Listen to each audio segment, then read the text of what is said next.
Hi guys, welcome to the DevXP channel. My name is Seth Samuel, and today we'll be discussing a very interesting topic, which is the differences between a CSS library and a UI library.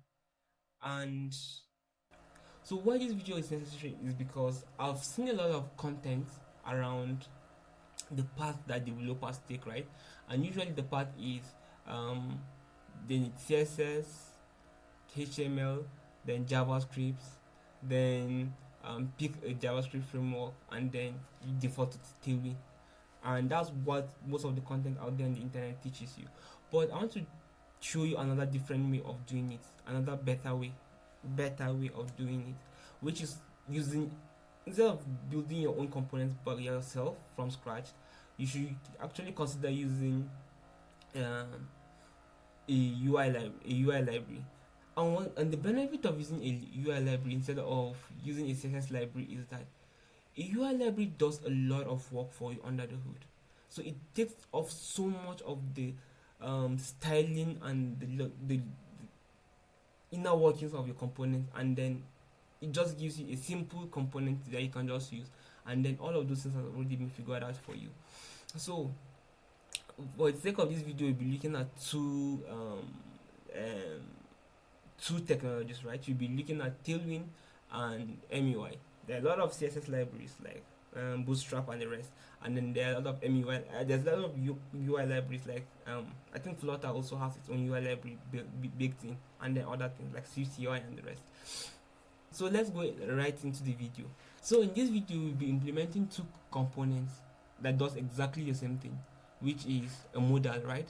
So there's going to be a modal implemented in MUI and a modal implemented in Tailwind CSS. So now let's jump into the code, right? So now when you come to the code, you can see that it's a very simple library, right? So now to implement this, all it took in MUI is just this line of code. This 3 line of code is what implemented this whole thing. So it's just a drawer, a component called drawer, and the drawer listens to an open or a closed state, and that's all. And then it shows his children appropriately. And the whole logic of how the drawer should look like, how it should behave, all of those things have been abstracted away from it, and you don't have to think about any of these things. But then the Tailwind version also does the same thing, but then it has to be implemented. Now with MUI, just took 2 lines. With Tailwind, it's taking more than 10 lines. It's taking almost 20 lines, right? And then this is not even a good example, because this is a very basic model. It's not as robust as the MUI version. One of the things that makes this the MUI version more appealing than this is, okay, if I open this MUI library, right? If I open it and I press the escape key, it disappears. So open it, press the escape key, it disappears. Whereas with the Tailwind version, if you press the escape key, nothing happens. So the Tailwind version gives you the MUI version gives you these accessibility features, right? That are baked into the library, and everything's already been figured out for you. So it abstracts the whole logic of how everything should work together away from you, and then all you have to do is customize it to behave exactly how you want it. So say for example you don't want it at the side, say for example you want it at the bottom, all you have to do is change the anchor. So you just change anchor, and then you say bottom, and that's all. When you open it, now it's in the bottom. It's as simple as that.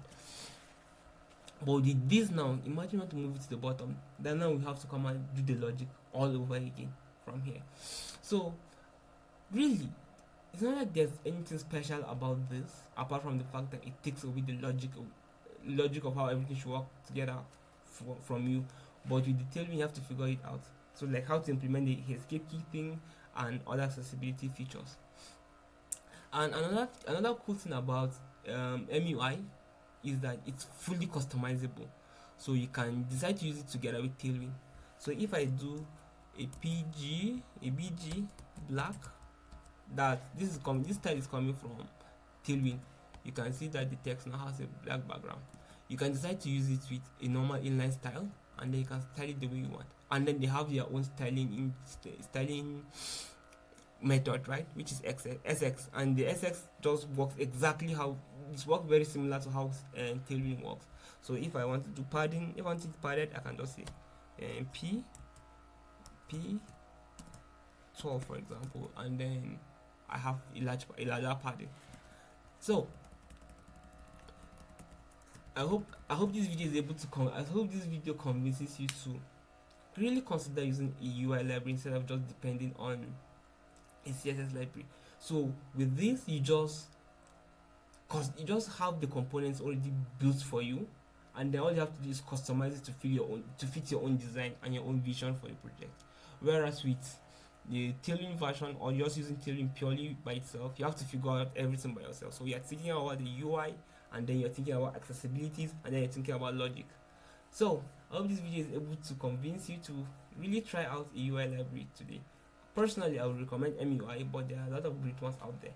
So I hope this video was helpful. Please like and subscribe, and then we'll see you on the next one.